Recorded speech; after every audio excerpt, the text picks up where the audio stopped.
This is a song for my friends Jaret and Gary. They started a podcast and said a theme was necessary. They're just a couple of guys in a band that you know. Some rockstar dads who started a show. So here's the next episode. Welcome, everybody, to the Rockstar Dad Show. My name's Jaret. Hi, Gary. How's it going? Yo, what's up? Man, getting ready to do England with Bowling for Soup. My goodness gracious, what a crazy couple of weeks it's been. You know, we announced Warped Tour shows. We announced that we're going to be headlining Wembley Arena. We released a cover of The Rock Show by Blink-182. Our guitar player retired. All this in just less than a week. It's like not much going on. No, my goodness, it's crazy. But in a good way. It's the good kind of crazy, you know. Definitely going to miss Chris Burney on the road, but very excited about all of the things that we've got coming up. And one of those things, ladies and gentlemen, is if you are or want to be in the Las Vegas area Easter weekend, 18th, 19th, and 20th, I am going to be giving tours at the Punk Rock Museum. So just go to the Punk Rock Museum website. You can Google it. What's your prep like for that? Well, I'm not real sure. I haven't done it yet. So, but I know that they give you like a bit of a crash course.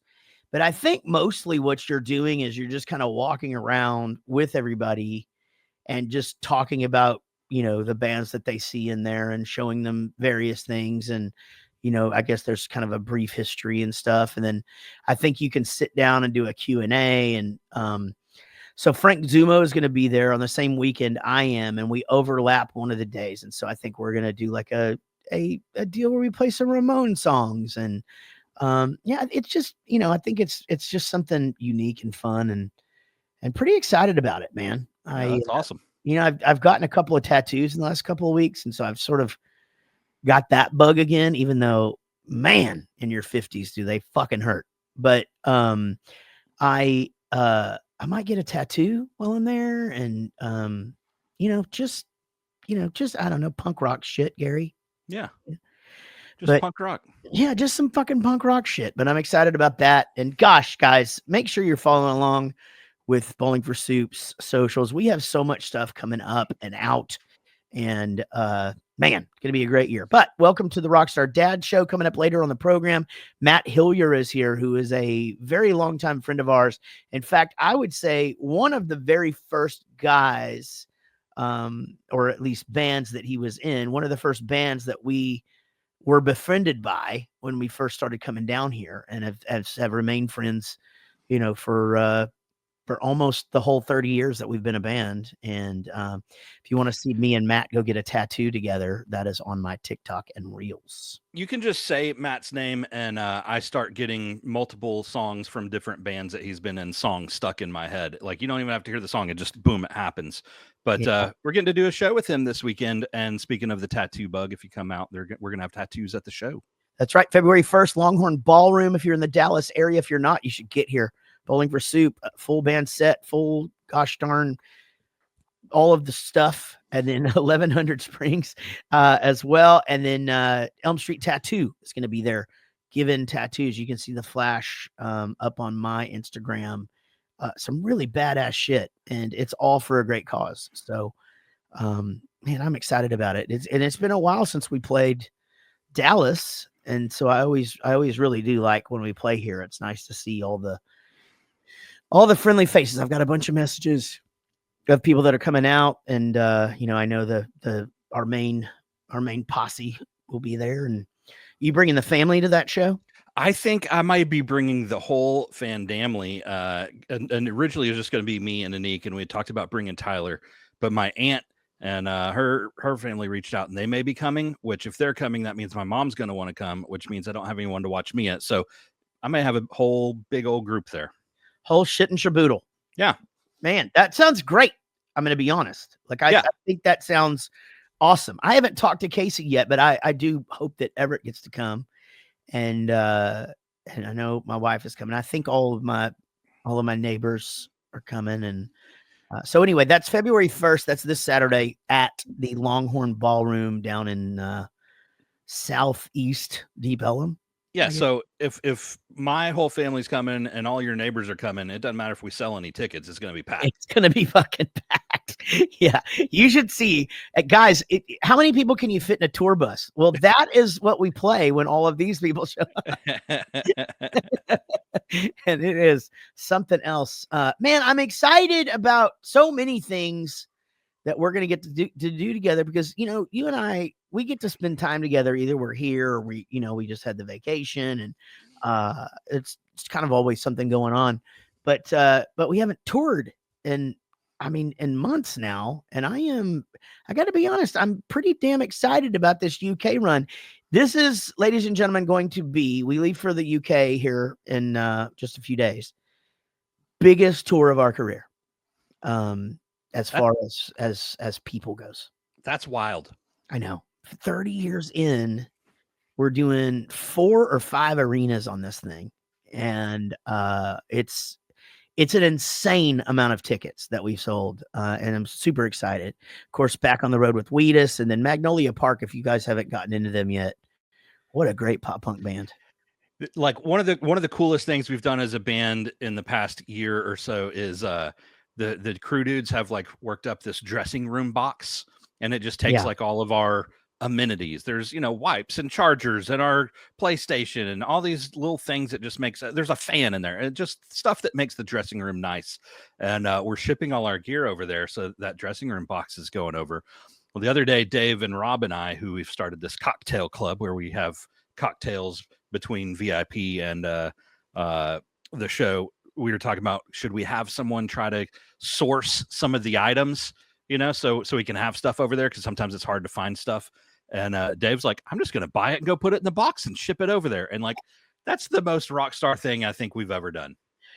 Yeah, that's pretty fucking Rockstar-ish. I remember when we did Reading and Leeds back in 2002, 3, the second time we did it. No, maybe it was after that. No, it was definitely not 2003 or 4, because it's the one that we played with Aaron Lewis, and he and I had to have a discussion about the Girl the Bad Guys Want video. Yeah. And but I remember Less Than Jake were there, and they had put beer, like American beer, Bud Light, I think. Yeah. In one of their road cases, and shipped over like 4 cases of Bud Light. We were just like, what is this Rockstar shit that we're witnessing here? You know, 100% remember that. We like knew them, but weren't like friends with them like we are now. And we thought that was just the most amazing thing that we had ever seen.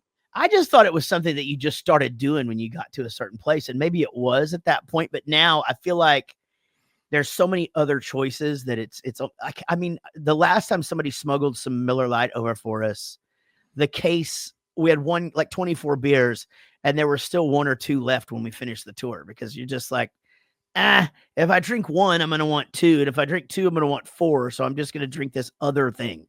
Yeah. I can go ahead and get used to that. You know? Yeah. It becomes a whole thing.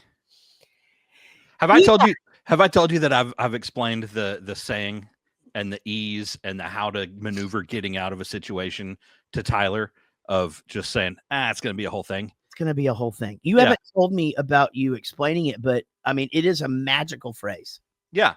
I don't remember. We were in a car going somewhere, and like, you know, his mom and grandma were asking me questions, and it's just the whole thing. And so, you know, I was like trying to, whatever. It's just the whole thing.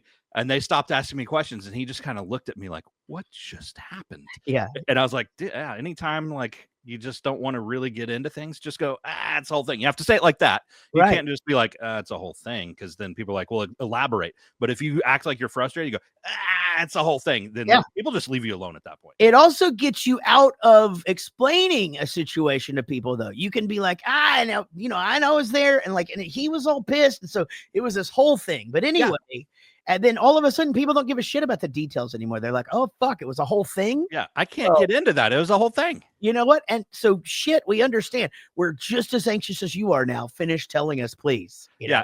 So he was blown away by that. But now, this is like 2 months ago. And there's been like 3 or 4 times where he's done it to me. And I'm like, great. That's just good job. Yeah, I accept that. My God. I love passing down shit to kids. Is so funny. you know, because it's, you know, Everett has just become me. And I guess, you know, all three of my children at one point in their lives just become this little version of me. And it makes me so fucking proud, you know, when they start just setting up shit, you know, jokes and stuff. My goodness, it just, man. So Dude, yeah, go. talking about the kids becoming you. I know you guys all say that Tyler's a little mini me, Yeah, you know, but like I just see it every day. You know, yeah, I'm there all the time. He's like a different person to me because mhm, he's there, and you know, I'm me and he's him. But whenever we got stranded in Mexico for these few extra days, whenever we were on our vacation a while back, my mom sent me this video of Tyler and Mia interacting with each other, but like it was a video of Mia, but right. Tyler was talking to her, and I just heard him talking, and it was me. I heard Oh, me. I heard my intonation, my voice, my pauses, my accent, my everything. And if I would have known that he was in that room, I would have been like, "How did this is AI? How did that happen?" see, all the rest of us already see that shit, but I get it, man. You know, it's like when, you know, yeah, You that know, it, it's like I hear my voice in my head, but I hear it enough on podcast and on interviews, this and that like I know what my voice sounds like, but hearing him and me talk, I hear me and then I hear him. So he doesn't sound like me. right. But hearing him on video Yeah, sounded like hearing me on video. yeah, It that's blew my mind. freaking great. God, man, kids are the shit. That's why we do this show, you know? I don't know if you know that. Yeah. Yeah, because being a dad fucking rules, you Yeah. know? Yeah. Later on in the show, Matt Hilyer is going to be with us, and he's from the band 1100 Springs, Strap, Lone Star Trio, but now he just plays as Matt Hilyer, and quite the musician, quite the friend, quite the guy. That's coming up later on the program. Let's take a quick break. We'll be right back with more Rockstar Dad Show. Y'all listen to this. Welcome back to the Rockstar Dad Show. Don't forget, you can hear us on Adobe Radio every Tuesday at 9 p.m. Eastern, or you can just grab that Adobe app, listen to us anytime you want. It's super cool. Plus, you can keep up with all the latest and greatest music that's happening in pop punk. And there's tons of other shows, podcasts, just like this one. Not as good, but on there.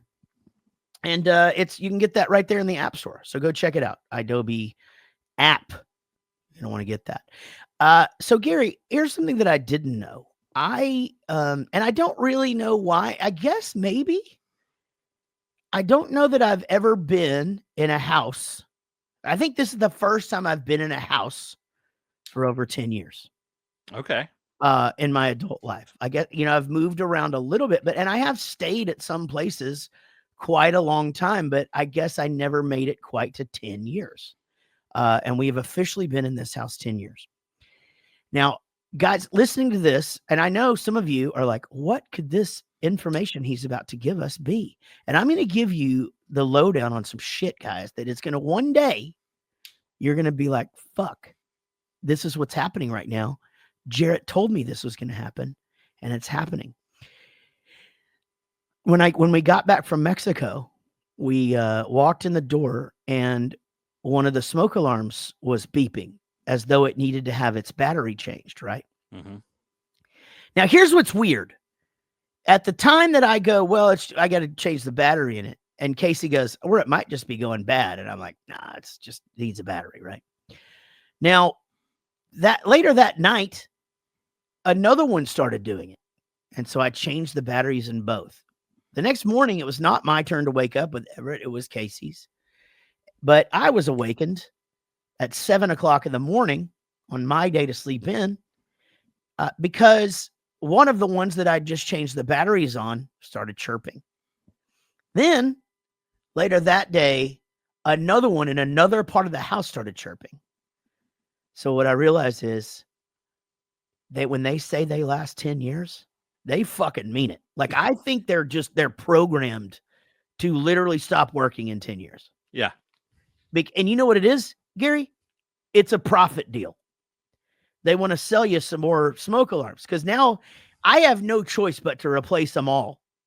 Yeah. Otherwise, it's going to be 3 o'clock in the morning going off. It's always 3 o'clock in the morning. Yeah. 100%. or just at whatever inconvenient time. Like it Sure. could be at a time in the afternoon and I've got shit to do and I can't hear it in here, but it's going to inconvenience Casey or whatever. So, Yep. you know, I'm not going to be a dick. I'll go change the thing out. So now I'm changing all of them.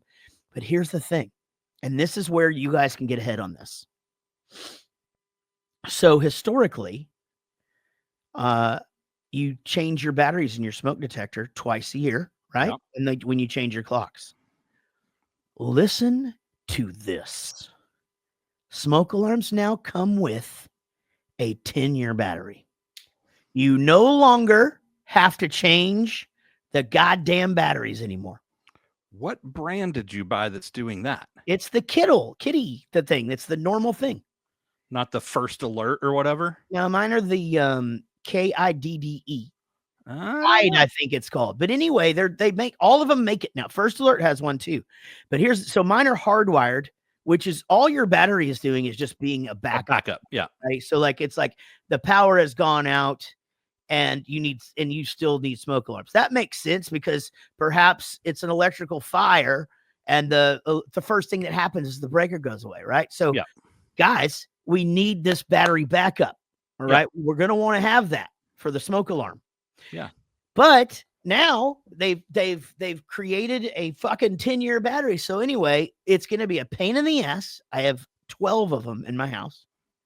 I've got to change them all. And it's not a matter of just taking the old one off and screwing the other one on. You have to replace the whole bracket that goes with it because even though it's the same brand, every model has a different little fucking twisty thing.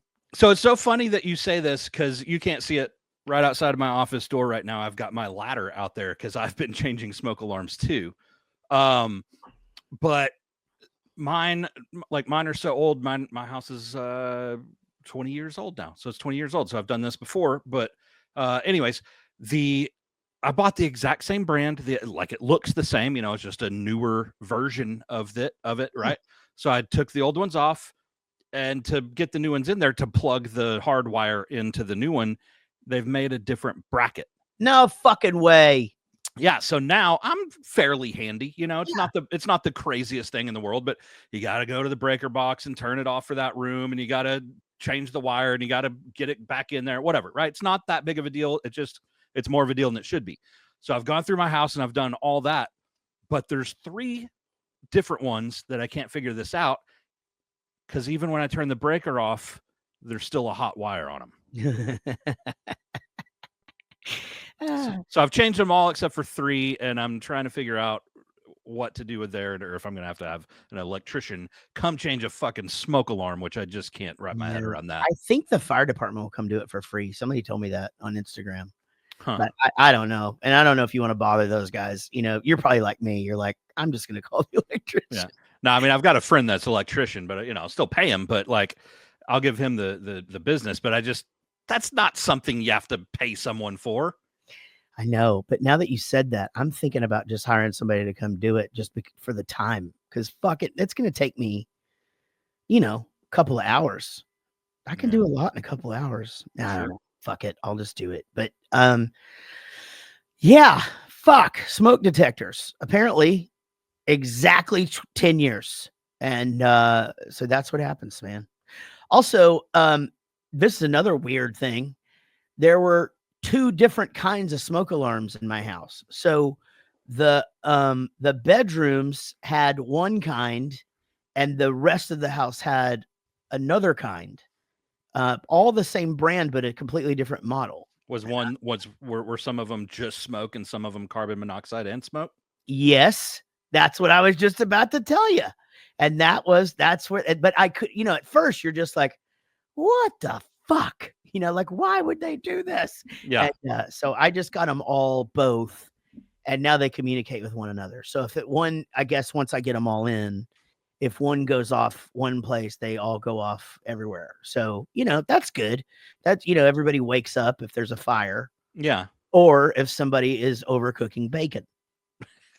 Either way, you're going to get up, and so a lot of people will get up because they're like, bacon's delicious. I will be like, God damn it, the house is going to smell like that for 3 weeks. Yeah. I've recently discovered that I either need some better insulation in our over our patio in the attic area, or maybe some better weather stripping around our patio door, because whenever I'm cooking outside, if it gets smoky outside, the smoke alarm right by my back door will start going off. All right. Which then the whole house ends up going off. But Right. I got to figure out what's causing that to leak in.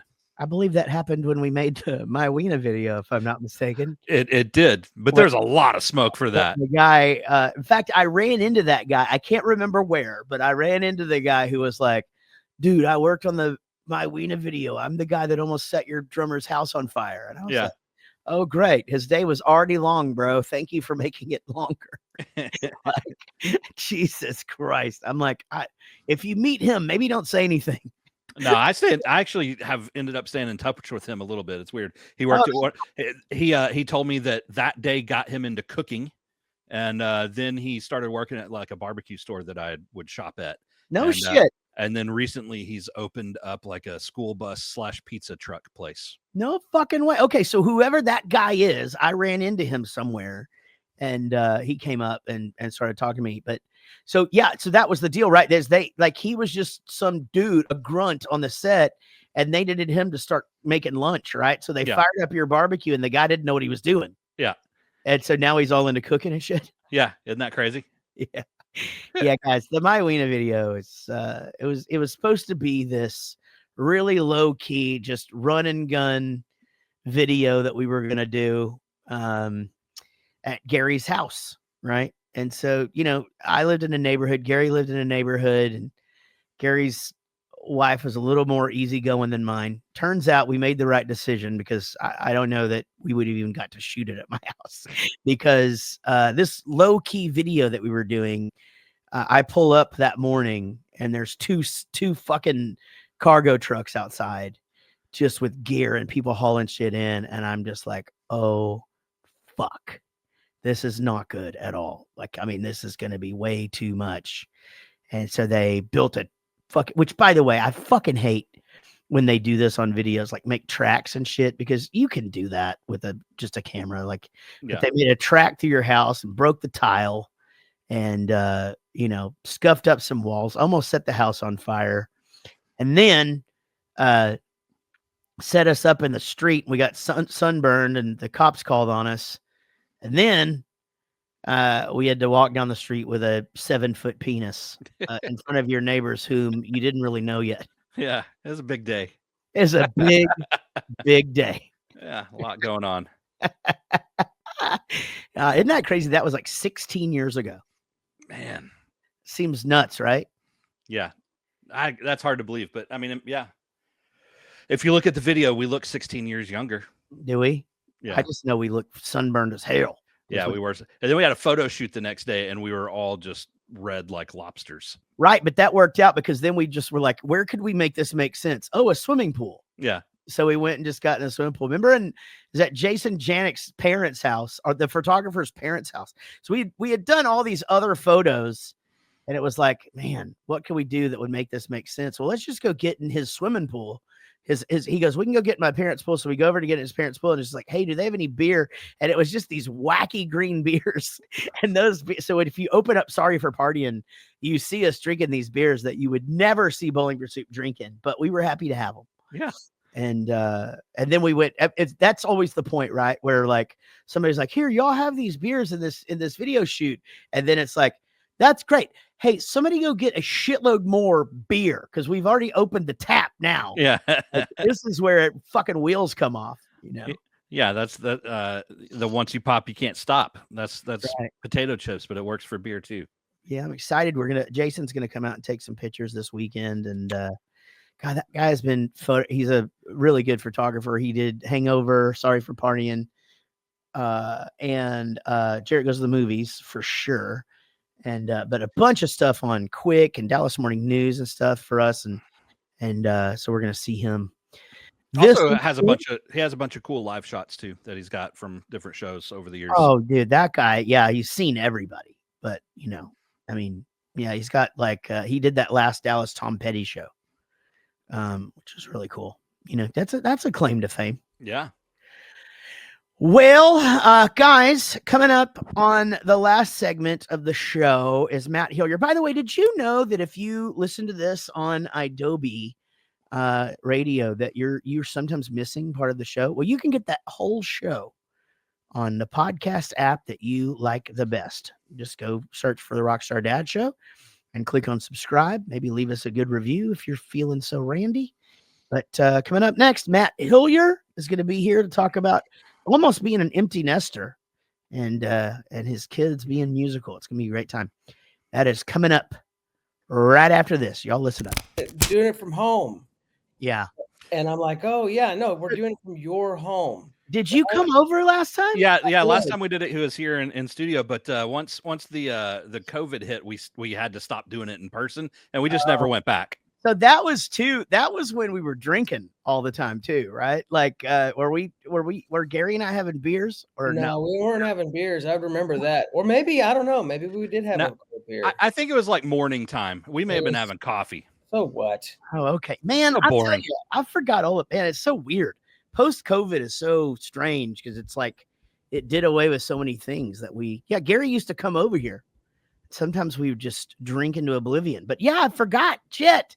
Well, damn, it's been way too long since you've been on the show, Matt. I know. I can remember that one thing we talked about was my oldest daughter had this guy she was dating at the time. That was a long time ago, man. That was a long time ago. It had to be like 5 or 6 years ago. Well, so we're going to get an update on all things fatherhood because, man, your kids have got to be grown as shit now. Yeah, we got empty nest syndrome in the crosshairs. Holy crap. But also this weekend, Bowling for Soup, 1100 Springs, playing a show in Dallas for Punks and Pokes, which is going to be a lot of fun. It's going to be a blast. Now, I was so stoked when they pitched the idea and asked if we would want to do it. Of course, we'd want to do it, but at the same time, we hadn't played a show. 1100 Springs hadn't played a show in like 4 years. So it's you guys kind of called it quits, right? I mean, we did call it quits, yeah. Yeah. And so this is, I mean, we're not really advertising it as a reunion show or anything. No, because it's not like we're not really thinking about, getting the band back together. But I mean, it is fun, and just the idea of it, like the whole concept. And then, when they said it would be with you guys, like, I mean, sign me up, because that just makes all the sense in the world. I don't know if you encountered this, but like, I love it when I talk about this show and people go, that's an interesting pairing. And I want to go, it's really not. No. Like if you knew the history and how long we've known each other and how many stages we shared and like how many good times we've had all going all the way back, it makes all the sense in the world to me. So it's awesome. I think the promo you guys went and filmed, the video thing y'all did downtown was really funny. Nice job, fellas. Thank you. We got little skills in the comedic world. I think. Acting. It was great. A little acting. It was and a true collaborative effort too. I'm on a mural down in Deep Ellum, and so that was sort of, and I hadn't seen it, so I was like, hey, 2 birds, 1 stone. I'll go see this. I'll sort of act like I'm just. At first, I was going to be cleaning it, and then Matt rolls up with painter's tape and this drawing of him, that he's going to do. And so, if you guys haven't seen it, it's on my TikTok and all of our Instagrams. And then, of course, we went and got a tattoo at Elm Street Tattoo. Which I'm so stoked about because it's a Bowling for Soup, Texas, 1100 Springs tattoo that both Matt and I share.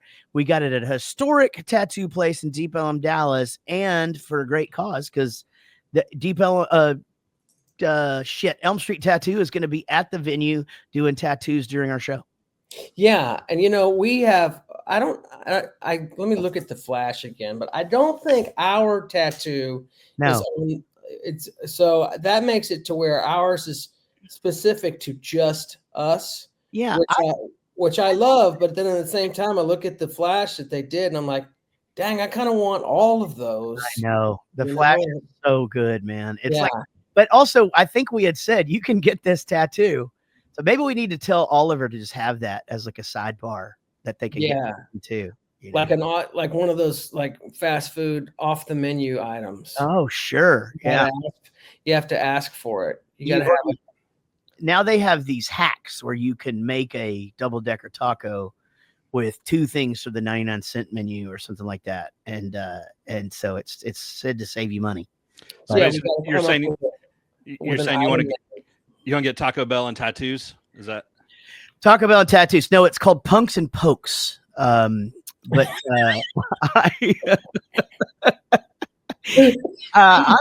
you don't get Taco Bell. No, it's called Punks and Punks. Taco Bell and tattoos is not a bad fundraiser, though. No. I think that it's going to be the next big red dirt hit. Oh my God, that's Taco Bell and Get on it, dude. Let's write it together. dude, Quick tequila. before we put tacos, this thing out. Yeah, let's do it. Fuck, Mhm. man, it's a good idea. I'm telling Gary just wrote a word, made a third, though. you. Yeah, well, that's all right. You know, we'll give it up. Titular line. Yeah, man. Matt, so gosh, man, again, you were kind of one of the first ones of us, I think, to have kids. I mean, my oldest just turned 22. How old is your oldest? Okay, well, yours is older than mine. Like Okay. mine just turned 21. My oldest did. So, and Yeah. that's a trip, dude. That's a Yeah, weird thing because at that point, like technically, you're across the finish line, dude. you did it. There is literally nothing that they can do that you can say, nah, you better not do that. Yeah, Do whatever they want. it's very true. I mean, you're sort of just there for guidance. And I think historically I've seen so many parents sort of overdo it, and then and almost like chase their kids off. And it is my goal to not do that, to like be there when I'm needed, not overstep, and let them live their lives and just continue to just be a source of comfort and safety, but not try and steer the boat. It's her boat now. So much easier said than done, but don't you think it's a little easier maybe for dads, just for dads than it is for moms? Because moms are really the rock star in that whole situation, really, for the longest time, actually steering the boat, because dads pretty much, you learn that lead follower, get out of the way psychology. And I think dads, if we had to be honest, like mostly get out of the way. Yeah, we coast a little bit, Yeah. it depends on the parenting situation. Like sometimes roles are a little bit reversed, Yeah. like Yeah, I think it's definitely relationship related, right? Like Gary drives a lot more than I think. Not that you and I didn't drive sometimes, Matt, but like Gary is a boat driver in the Wiseman family. I'll be honest, I really didn't have to drive the boat much because I love this boating analogy. I had an ex-wife and a wife, so I had one at each house, right? So I really was just a hangers-on. I was just a passenger, so to speak. Well, and then maybe that opens up the opportunity for you to you lay back in the cut, you give an opinion, and then when it really matters, and they're drawing a blank about what to do about a situation, then you get to give sage advice. You ride in like a fucking hero. Exactly. You're like, all right, here's the deal. Here's what I think. Yeah. Having to deal with 2 wives, I would imagine you just become a professional getting the fuck out of the way. I mean, kinda, but you also have to deal with, and we're all great now. I mean, it's a terrific united front, but you have to deal with differing opinions from the 2 sides and sort of how to navigate that as well. So it can get tricky, but so 22. And then what's your youngest? How old is she? She's 16. She turned 16 in October. Yeah. And we've been doing the parent instructor, driving courses, and she's got all of her hours now. And the only thing we need to work on is parallel parking. And then we got to get her back, get her out on the road. And I'll never, ever afford anything ever again. Man, their insurance is so expensive. It's ridiculous, man. You mean? Yeah, just Yeah. goes, and you know, if we're gonna, I don't know when or how we're gonna get her a car because we just got my 21-year-old a new car, and this is a whole kind of saga because she had a car, and then she got in a wreck. She was okay, but the car was totaled, and so for like she spent the whole last year without a car. Finally, we got her a car, like right before we were taking her back to college. We got her a Kia Sportage, and I dropped her off at college, took a plane home. 2 days later, somebody had already stolen it. What? Yeah, but it's a thing, dude. So if you're buying a car this is word to the wise people buying a car for their kid, don't get a Kia, man. I mean, they're good cars. That's not the problem. It's a whole thing. You can look up on TikTok. They got these guys called the Kia Boys, and they're super easy to steal. They show you how to do it. They make these videos, and they got masks on and stuff, and they show you how to do it. You can do it with a USB cord. We saw the footage of these guys doing it. They drove up in one Kia and parked by her Kia, and then 10 minutes later, they're driving off with both of them. And what got me the most is it's like a 2017, and it still had a CD player in it. So like I went and I got, much like you, I'm sure, have a massive collection of compact discs. I do indeed. Of all genres of great stuff. And I did not give her the Rock On Honorable Ones CD. Thank you. Thank goodness. But you know, like, so she had these CDs of all these different genres. These guys threw the CDs out the window, which that would have been one thing, but then they ran over them, you know?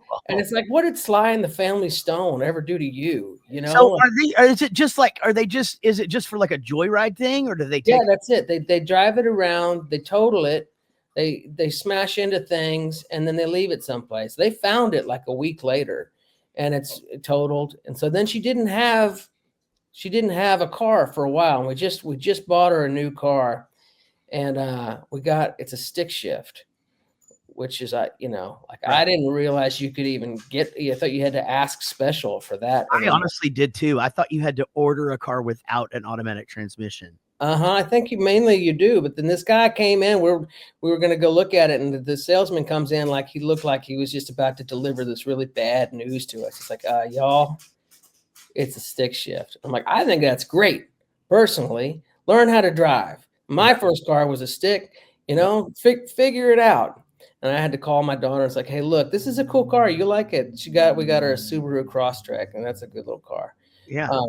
But I'm like, it's a standard shift, you know, it's a stick shift. She's like, oh, that sounds fun. It's like, well, you'll see.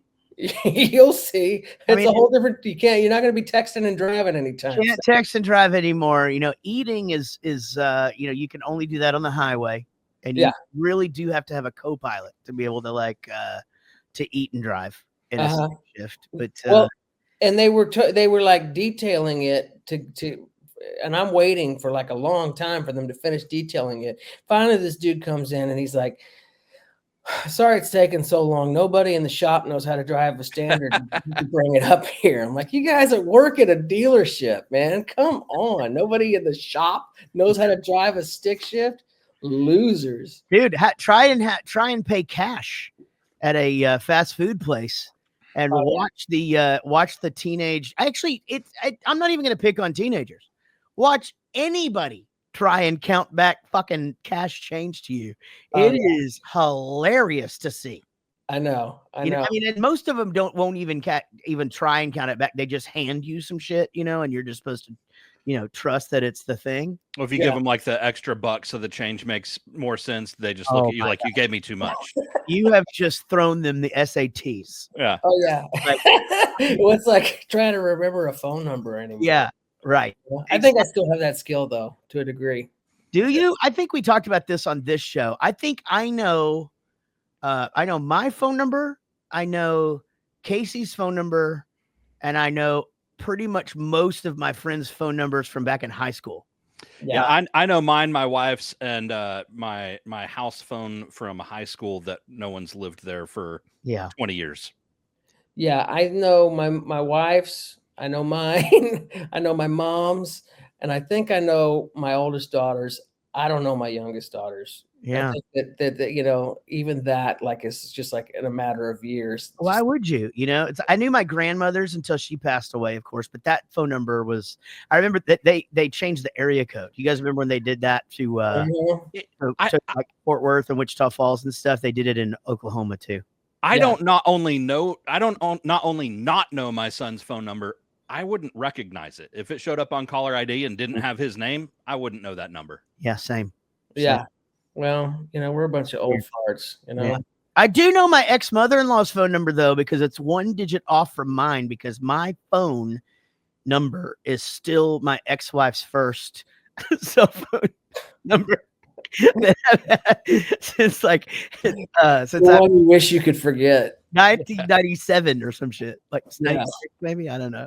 We Yeah. first moved down to Dallas. So what's your high schooler doing these days? What's she into? Well, man, she got a kind of hard situation. About a few years ago, she started getting like chronic migraines. Oh shit. So she doesn't go to school anymore. Like she goes to school, but it's a University of Texas high school. It's an online deal, and it's accredited and all that stuff. And she has good grades and all of that. But it's very frustrating because we've thrown everything but the kitchen sink at this, and like even as I talk about it, I can feel anybody who would watch this or listen to it start to armchair. Have you tried this? Yeah. Yeah. Yes, we've tried it, and it's expensive and all of that, and we're still working with it and just hoping for the best and all of that stuff. But man, she's into cool stuff. You would love this because a lot of kids are doing the whole School of Rock thing now, and my kids are music. They have musical ability, kind of naturally. Just not so surprisingly, if you grow up around it, Sure, it rubs off. But she's doing School of Rock as like the singer, and they just did a whole Led Zeppelin night, which was cool. She's getting into it, but she's not like neither one of them. What's funny is like, man, when my oldest was playing piano, you know how they do, like if you've given them lessons, like when it's time for them to go to their lesson, they haven't practiced all week, and then they spend that last hour practicing whatever they're supposed to be practicing. And it was just just kind of easy for her. She's playing that music box dancer, and I'm in the other room. I can hear her playing it, and it made me proud, because when I was a kid learning to play piano, that song was like super popular. Like every piano teacher gave that song to their students to figure it out, and she's playing it and stuff, and I can hear her getting bored, and then just naturally she starts playing it, and she transposes it into a minor key and just starts playing it just naturally, and I'm like, damn it. And I come into the room and I'm like, hey, you know what you're doing, like most people just can't do. Yeah. You're just fooling around. Most people can't do it. You should, maybe give some more attention to some of this. It's fun. And she's just like, I don't want to do this.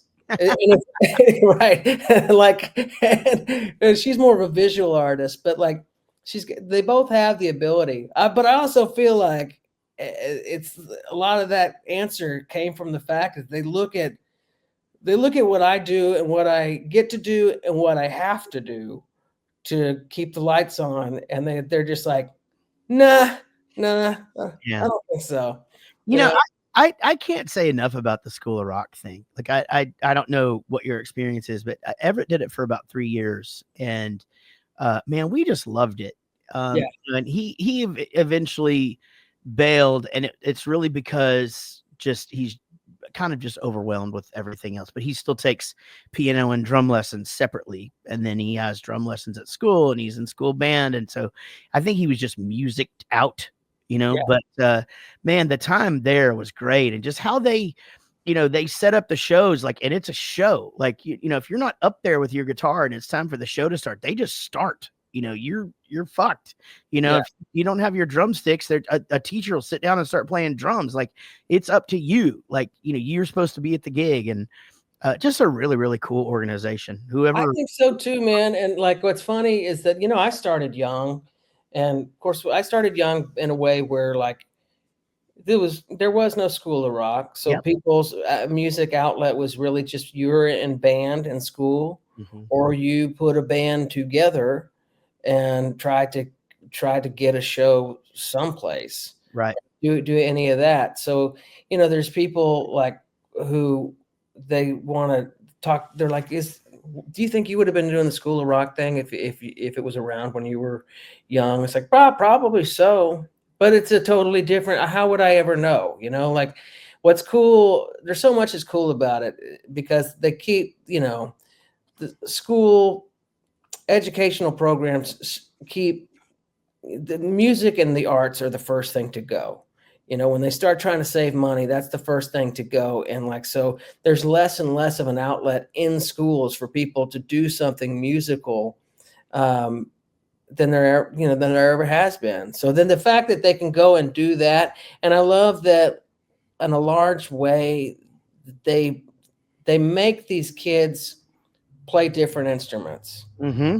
You're into drums, okay, you're going to play some bass too. Mm-hmm. And it blows my mind because, there are standouts. Some kids are just more naturally into it or just naturally talented with it. And that's cool to see. But like I went to a performing arts high school and I learned a lot from the teachers, but I learned more from the kids. And that's what happens, man. You watch these kids and they're for all intents and purposes, they're in a band together. My daughter asked me the other night because they were messing around and she goes, Dad, if we put a band together, could we open for you? And I'm like, oh man, that's the sweetest thing I ever heard. Of course. Yeah.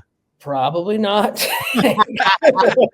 And not because I wouldn't do it. I would jump at the chance. And after just saying, like, I don't know which show that would make sense at, you know what I mean? But who cares? If you had a chance to do it, people did it for me. So I don't know.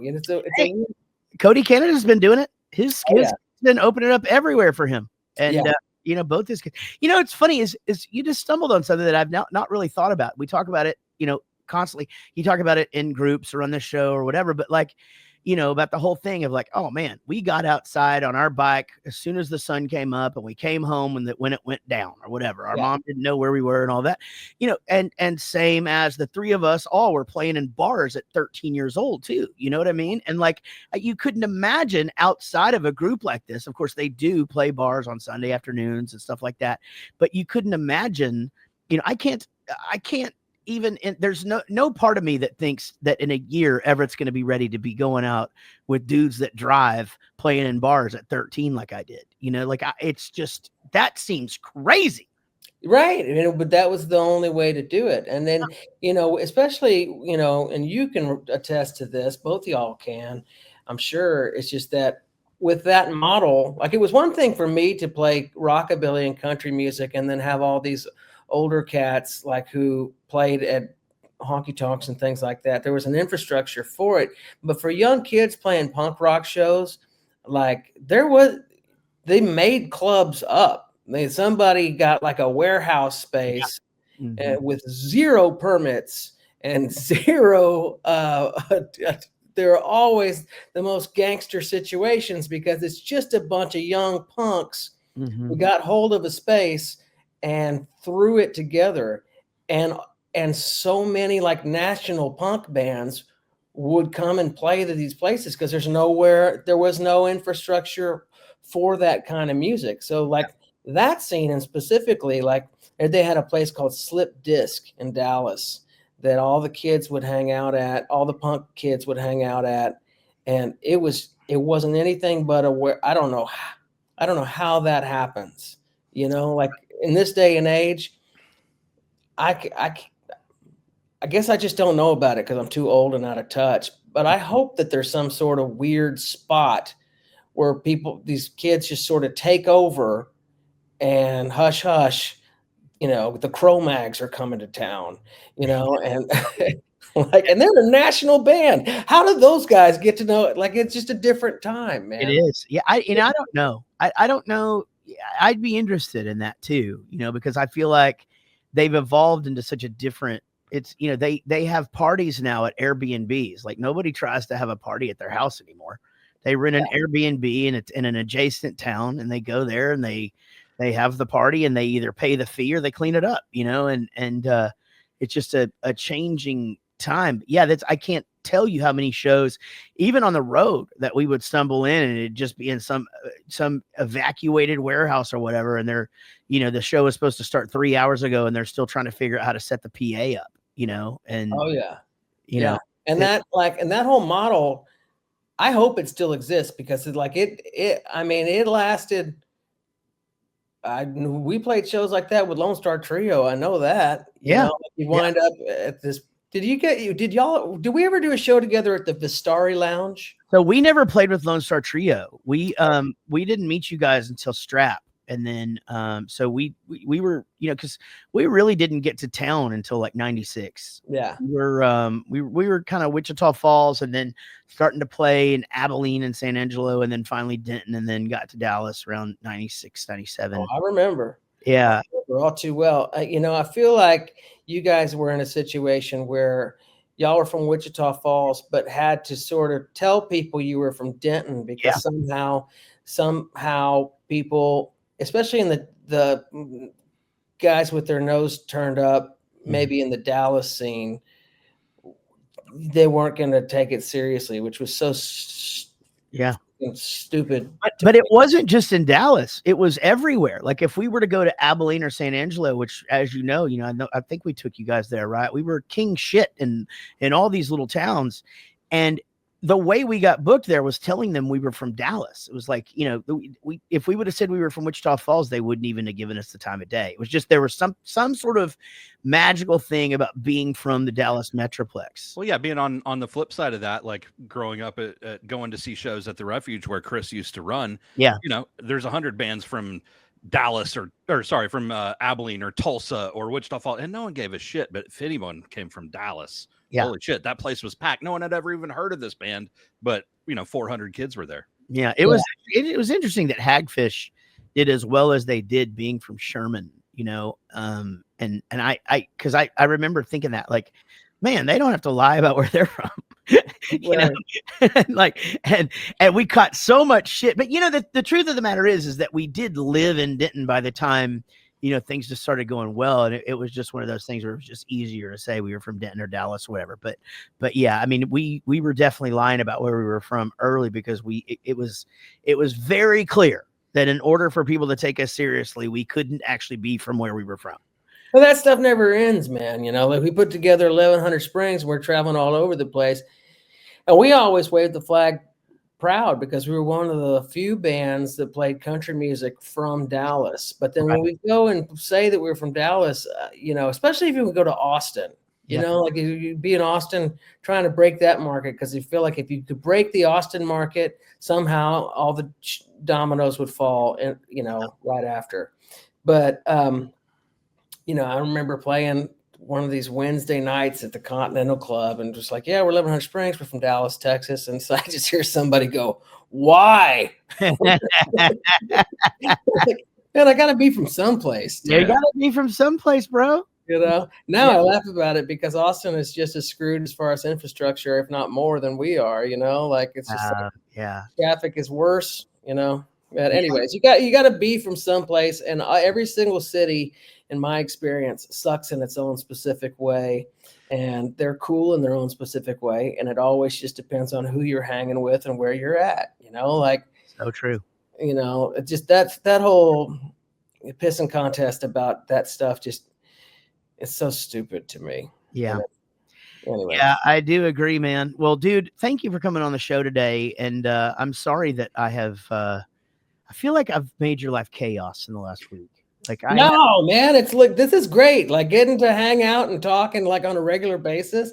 It's like, it's awesome. We do need to figure out this possible trip. I know could be happening. Trust me, I'm not the one holding it up. Oh, I believe you. No, I believe you. We're gonna. Hey, this weekend, if you're listening to this, the week it comes out, February 1st, at the Longhorn Ballroom, 1100 Springs, Bowling for Soup, Elm Street Tattoo, Punks and Pokes. It's gonna be a great cause. We'd love to see you guys out there. If you're listening to this after the fact, man, did you miss it? Go look at the highlight reel. Yeah, come get the tattoo. Spend some money on a ticket for a good cause. It's for charity. and you know, two-step and slam dance all night long. You know, All of it. Yeah, Matt, man, we love you. And love you too, pal. thank you for I being. feel like I could do this for the rest of the day. I know. Honestly. We got to go get beers for that. Yeah, That's right. We'll get in the weeds, you know. People will be like, "Oh my gosh, nobody cares." All right, man. Hey, everybody, thanks for listening to the Rockstar Dad Show. We'll be here next week. Y'all be good. This is a song for my friends Jaret and Gary. They started a podcast and said a theme was necessary. They're just a couple of guys in a band that you know, some rockstar dads who started a show. Until the next episode.